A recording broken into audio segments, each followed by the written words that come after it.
네, 성산교회 성도님들 한 주간 평안하셨죠? 가을 단풍이 진하게 물들어갑니다. 정교인 신앙 대행진을 통해서 또 우리 성도님들도 하나님의 말씀으로 또 진하게 물들어가시는 귀한 시간이 되시기를 소망합니다. 오늘 함께 나눌 강의 내용은요, 바로 신구약 중간사입니다. 침묵시대라고도 하는데요. 구약의 마지막 선지자가 누구였죠? 네, 맞습니다. 말라기 선지자입니다. 말라기 선지자 이후에 예수님께서 오실 때까지 구약의 선지자는 아무도 없었습니다.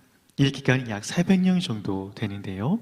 그래서 이 시기를 하나님께서 침묵하셨다, 하나님께서 말씀하지 않으셨다 해서 침묵시대라고도 합니다. 그런데 정말 하나님께서 이 400년이라는 시간 동안 침묵하셨는가? 라는 물음에 대한 대답을 큰 줄기에서 찾아가라는 것이 이번의 강의의 내용입니다. 먼저 교재 10페이지를 함께 보겠습니다. 줄거리 요약을 함께 읽어보겠습니다. 시작. 하나님께서 침묵하시던 영적으로 캄캄한 시기였으나 그 속에 메시아 대망이 싹트고 있었습니다. 혹자는 침묵시대를 이렇게 말합니다. 말라기서 1장 2절에 기록된 말씀을 함께 읽어보겠습니다. 시작. 여호와께서 이르시되 내가 너희를 사랑하였노라 하나 주께서 어떻게 우리를 사랑하셨나이까? 라는 유대인의 질문에 요한복음 3장 16절의 말씀이죠. 시작. 하나님이 세상을 이처럼 사랑하사 독생자를 주셨으니. 아멘. 이 말라기서 1장 2절에 기록된 유대인의 물음에 하나님께서는 요한복음 3장 16절의 말씀으로 대답하시는 준비된 기간이다 라고 이렇게 이야기를 합니다. 침묵시대를 하나님의 말씀으로 참 잘 요약, 설명한 것 같습니다. 그 다음 내용 전개를 보실까요? 4가지 중요한 개념이 있는데요. 첫 번째로 정치적 세력의 변천, 두 번째 정치적 당파들과 세 번째 종교적 당파들의 등장, 그리고 네 번째 메시아를 대망하는 4가지 중요 개념이 있습니다. 첫 번째로 주변 세력의 변천사를 큰 줄거리로 살펴보겠는데요. 화면의 표를 보시면서 이해하시면 좋을 것 같습니다. 바벨론이 남유다를 멸망시키고 유다 백성들을 포로로 끌고 갑니다. 그 위에 새로운 제국이 등장하는데 아시는 것처럼 바사 제국이 등장하죠. 바사 제국의 왕은 고레스였습니다. 이 고레스로 인해서 유다 백성들이 포로에서 귀환을 하게 됩니다. 그리고 그 주변에 다시금 신흥 세력이 등장하게 됐는데 바로 헬라 제국이 등장하게 되죠. 이 헬라 제국의 왕은 알렉산더 왕이었습니다. 이 헬라 제국에 의해서 바벨론은 멸망하게 되고 유대인들은 헬라 제국의 통치하에 들어가게 됩니다. 이 알렉산더 대왕이 열병으로 인해서 10여 년의 짧은 통치를 마감하게 됩니다. 그리고 죽게 되는 거죠. 그리고 그의 부하였던 4명의 부하들이 땅을 나눠 갖게 되고 그 중에 중심 세력을 이루었던 프톨레미 이 부하가 제국을 이루게 됩니다. 그리고 그의 부하였던 셀류쿠스가 또한 반란을 통해서 또 세력을 키워가게 되고 이 셀류쿠스는 또 제국은 로마가 다시금 그 주변에 새로운 힘을 키워 등장하게 되면서 이 셀류쿠스 제국은 나중에 로마 제국에 의해서 멸망당하게 됩니다. 그리고 로마 시대의 지배에 유대 백성들이 놓이게 되고 이로 인해서 마태복음으로 연결되는 역사가 흘러가게 되는 것이죠. 여기에서 주의 깊게 살펴볼 제국과 왕이 있는데요. 바로 헬라 제국을 세웠던 알렉산더라는 왕입니다. 바로 이 알렉산더 대왕으로 인해서 헬레니즘 시대가 도래하게 되는데요. 헬레니즘이라는 것은 그리스 문화를 통칭하는 것입니다. 그래서 헬레니즘은 이러한 이념을 갖고 있습니다. 세계 시민은 이성을 가진 존재로 모두가 평등하다. 그리고 공동체보다는 개인의 복지에 관심을 갖고 있고 모든 영적인 실체는 부정하는 물질주의 또는 인간중심주의의 사상을 갖고 있는데 이것을 바로 헬레니즘이라고 합니다. 그래서 알렉산더의 통치 이념은 하나의 언어, 하나의 문화, 하나의 종교, 하나의 시민을 강조하는 것이죠. 그래서 이때 그리스어가 하나의 공용어로 통일이 됩니다. 이 언어의 통일은 복음을 전하는 데에 너무나도 중요한 역할을 하게 되는 것이죠. 그 다음 살펴볼 인물은 알렉산더의 부하였던 프톨레미입니다. 이 알렉산더의 왕이 열봉으로 죽자 4명의 부하가 나라를 나눠 가지면서 유대인들은 프톨레미의 왕조의 지배하에 놓이게 됩니다. 이 프톨레미 왕조는 유대인들에게 굉장히 호의적인 정책을 폈습니다. 이때 히브리어로 된 구약 성경을 그리스어로 편찬을 하게 되는데요. 이것을 70인역 성경이라고 합니다. 유대인들에게 국한되어 있던 이 성경이 드디어 세상 사람들에게 통용이 되는 그런 또 전파가 되는 중요한 계기가 되었다는 거죠. 그리고 그 다음으로는 셀류커스입니다. 셀류커스는 프톨레미의 부하였습니다. 그런데 반란을 일으켜서 주도권을 잡게 되고 유대인들은 또 자연스럽게 셀류커스의 지배하에 놓이게 됩니다. 이 셀류커스는 프톨레미와는 반대로 굉장히 유대인들을 종교적으로 정치적으로 탄압합니다. 성전을 모독하는가 하는 반면 성전의 장식물들을 다 약탈해 갑니다. 그리고 안식일마저 금지를 시키게 되고요. 더욱이 성전에서 이방 우상들에게 제사를 강요하게 됩니다. 너무나 악한 죄를 범하게 되는 거죠. 이처럼 정치적으로 종교적으로 유대인들을 탄압하고 핍박을 합니다. 이를 보다 못한 한 사람이 등장하는데 너무나도 중요한 사람이 등장을 합니다. 바로 제사장인 마따디아라는 제사장이 등장을 하게 됩니다. 셀류커스 왕조가 사신들을 보내서 성전에서 제우스, 이방신에게 제사를 강요하는 사건이 일어나게 됩니다. 거기에 보내신 사신들, 또 거기에 동참했던 유대인들을 향해서 이 제사장이었던 마따디아는 거룩한 분노를 느낍니다. 그래서 그 제사에 참여했던 유대인들과 그 사신들을 다 처단합니다. 어찌 하나님의 거룩한 성전에서 이방인에게 제사를 지낼 수 있는가? 거룩한 분노를 통해 그들을 다 처단하게 되죠. 그러면서 우리나라 식민시대에 일제를 대항해서 광복 의용군을 일으켰던 것처럼 제사장 마따디아를 중심으로 의용군이 결성이 돼서 전쟁을 준비하고 전쟁을 시작하게 됩니다. 이를 마카비 전쟁이라고 하는데요. 마침내 광야에서 3년간 게릴라 항전을 통해서 예루살렘 성전을 탈환하게 됩니다. 그리고 이 전쟁 이후로 하나의 절기가 만들어지는데요. 예루살렘 성전을 탈환한 절기를 기념해서 이스라엘에서는 하누카라고도 불리는데 성경에서는 수전절이라는 절기가 생깁니다. 이 수전절이라는 절기가 요한복음 10장 22절 말씀에 나와 있는데요. 한번 읽어드릴게요. 예루살렘에 수전절이 이르니 때는 겨울이라. 이 수전절에 예수님께서 예루살렘에 방문하셨던 사건입니다. 아마 기억해 두시면 이 말씀을 읽을 때 이해하시는 데 도움이 되실 겁니다. 그 이후에 이 셀류커스 왕조도 점차 기울어져 가고 로마라는 새로운 강자가 등장하면서 이 셀류커스 왕조도 막을 내리게 됩니다. 이로 인해 유대인들은 자연스럽게 로마의 지배하에 들어가게 되죠. 그리고 이 과정에서 정치적 당파들이 등장을 하게 되는데요. 2번을 보시면 마카비안이라는 당파가 등장을 하게 됩니다. 한번 읽어보겠습니다. 셀류커스의 안티오쿠스 4세 에피파네스의 종교적 탄압에 대항하여 일어난 반란 세력, 이 마카비 전쟁, 방금 함께 내용을 나누었죠. 그리고 열심당이 또 등장을 합니다. 주로 로마를 상대로 암살하고 테러를 하며 투쟁하던 그룹들입니다.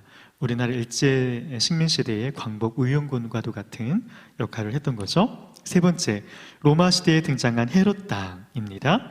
유대적 분봉왕인 에돔 사람 헤롯의 가문, 특히 헤롯 안디바를 추종하던 세력이다 라고 나와 있습니다. 교재 11페이지를 보시겠습니다. 이 기간 중에 형성된 종교적인 세력들로는 다음에 셋이 있습니다. 사두개파, 그리고 바리새파, 그리고 에세네파, 이렇게 세 당파들이 등장을 하게 되는데요. 예수님께 욕을 많이 먹었던 사두개파, 그 다음에 바리새파가 등장을 하게 되죠. 첫 번째 사두개파를 살펴보시면 교재를 한번 읽어보겠습니다. 정말 개와 같은 탐심을 종교적으로 위장하고 있는 무리들이었다. 화면을 보시면 부와 권력을 추구했던 귀족주의적, 세속주의적 당파였다. 신학적으로는 육체의 부활이 없다고 보는 견해를 갖고 있었다. 이 말씀이 마태복음 22장 23절에서 30절 말씀까지 있는데요. 이 사두개파들은 정치적인 철새였습니다. 정치나 종교에 관심이 없었고 어떻게 해서든 현 실세와 연관을 맺어서 악어새와 악어의 관계처럼 이 세상이 전부다, 내가 지금 여기에서 잘 살면 된다라고 생각하는 사람들이었습니다. 그래서 예수님께로부터 많이 책망을 받았던 당파였죠. 그래서 마태복음 22장 22절에서 30절의 말씀을 한번 화면을 멈추시고 잠깐 읽어보겠습니다.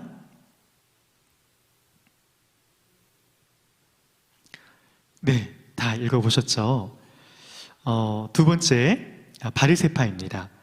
한번 읽어보겠습니다. 이들은 사두개파와 달리 핫스몬 왕가가 세운 대제사장을 반대했으며 평민 중심이었고 경건주의자들이었지만 율법주의에 빠지면서 내면적으로는 세속주의를 지향하는 형식주의자들이 되고 말았다. 누가복음 16장 14절 말씀에 있는데요. 사두개인들과 다르게 정치적인 탄압을 하지는 않았습니다. 바리새파는 처음에는 복음과 말씀에 열심이었던 사람들이었어요. 이 복음의 순수성, 말씀의 순수성을 지키고자 경건하게 살려고 했던 사람들이었습니다. 그래서 이 세상에 관심이 있기보다는 세상 이후에, 죽음 이후에 하나님 나라에 관심을 가졌던 사람들이었습니다. 근데 시간이 지나면서 그 복음이 변질이 되고 복음에서 떠나면서 나중에는 형식과 율법주의만 남게 되는 겁니다. 복음과 사랑이 빠진 외식적인, 가식적인 율법주의자로 변질됩니다. 세 번째, SNF파입니다. 함께 읽어보겠습니다. 극단적인 경건주의자들로 광야에 가서 집단 생활을 하던 무리들이었지만 후에는 사라졌다. 극단적인 경건주의자들이었다라는 거죠. 그래서 이 세상을 떠나서 이 산속으로 들어간 마치 스토승들을 이야기를 합니다. 그러니까 이들은 메시아가 오는 날까지 성경 필사를 합니다. 어느 정도였냐면 성경 필사를 하다가 하나님이라는 이름이 나오면 그들은 몸을 깨끗이 다시 목욕 제기를 하고 다시 성경 필사를 하고, 성경 필사를 하다가 하나님이라는 이름이 나면 다시 목욕 제기를 하고 성경 필사를 하는 정도로 굉장히 극단적인 경건주의자들이었다라는 거죠. 그래서 빨리 메시아가 이 땅에 오셔서 세상을 심판하시고 우리를 구원해 주십시오라고 하는 그런 극단적 경건주의자들이었다라는 겁니다. 많은 학자들은 세례 요한이 이 SNF파가 아니었나라고 추정을 하고 있습니다. 그리고 드디어 네 번째, 메시아 대망입니다. 핍박과 혼란 속에서 경건한 사람들은 메시아를 기다린다. 첫 번째로 언어의 통일인데요. 헬라 문화의 영향으로 지중해 연안의 모든 세계가 헬라어라는 공용어로 통하게 되어 있었다. 이 언어의 통일은 선교에 있어서 너무나도 중요한 역할을 했습니다. 중국도 산 넘으면 언어가 다르다고 이야기를 하는데요. 목태동이 중국을 통일하면서 가장 먼저 한 것이 바로 언어의 통일이었습니다. 그래서 만다린을 표준어로 배우는데 그것이 나를 통치하는 데 도움이 되고 더욱이 나아가서는 복음을 전하는 데 너무나도 중요한 선교적 역할에 귀한 도구가 되었다라는 겁니다. 그리고 두 번째, 행정의 통일입니다. 로마 제국이 모든 지역을 다스림으로 국경이 없었고 또 잘 발달된 도로로 인해 여행이 용이한 상태였다. 바울은요, 로마가 닦아놓은 길을 통해서 그 길을 따라 전도 여행을 다녔습니다.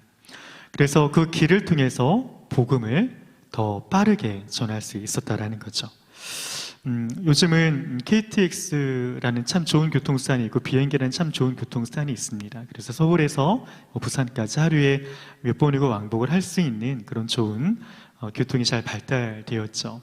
이것이 교통이 잘 발달된 것이 다른 무엇보다도 또 선교적인 목적으로, 선교적인 비전으로, 선교적인 관점으로 볼 때 복음을 전할 수 있는 중요한 수단이 되었다라는 겁니다.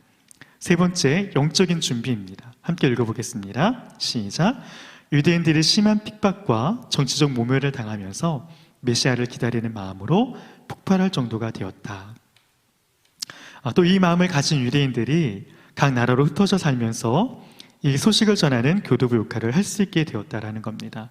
그러니까 너무나도 많은 핍박을 당하고 고통을 당하고 있으니까 메시아를 더욱더 간절히 소망하게 되는 거예요. 메시아가 빨리 오셔서 이 고난과 고통 속에서 우리를 구하여 건져내어 주시기만을 더 간절히 고대하고 기대하고 있었다라는 겁니다. 그런 고통 속에 견딜 수 없는 고통 속에 메시아 오기를 대망하게 되고 그 가운데 주님이 오시게 된 것이죠. 이제 중간사를 마무리하면서요, 메시아 또는 구세주는 인류를 구원하러 오시리라고 구약 전반에 걸쳐서 예약된 분입니다. 어떤 사람들은 정치적으로 이해하기만 하고 어떤 사람들은 종교적으로만 이해하기를 하는데, 메시아가 오시면 잘못된 모든 것을 고치시고 회복하시리라는 기대를 갖고 간절히 기다린다는 면에서는 한 가지 공통점이 있었다는 겁니다. 이 400년의 침묵 시간은 메시아의 오심을 준비하는 시간이었다는 면에서 너무나도 중요한 의미가 있었다는 거죠. 구약의 예언의 말씀이 성취되어서 예수님이 이 땅에 구원자로 오셨습니다. 그래서 구약의 언약의 예언을 이루셨죠. 그리고 우리가 살아가는 이 시대는 이제 다시 오실 예수님을 기다리고 있는 시대입니다. 다시 우리 가운데로 재림하실 예수님을 기다리고 있는 시대에 살아가고 있습니다. 주님 앞에 설 때, 그리고 주님이 다시 오실 때를 우리가 깨어있는 신부의 모습으로 함께 준비하며 나아가는 저와 우리 성도님들 되시기를 소망합니다. 주기도문으로 강의를 마치겠습니다. 하늘에 계신 우리 아버지의 이름을 거룩하게 하시며 아버지의 나라가 오게 하시며 아버지의 뜻이 하늘에서와 같이 땅에서도 이루어지게 하소서. 오늘 우리에게 일용할 양식을 주시고 우리가 우리에게 잘못한 사람을 용서하여 준 것 같이 우리 죄를 용서하여 주시고 우리를 시험에 빠지지 않게 하시고 악에서 구하소서. 나라와 권능과 영광이 영원히 아버지의 것입니다.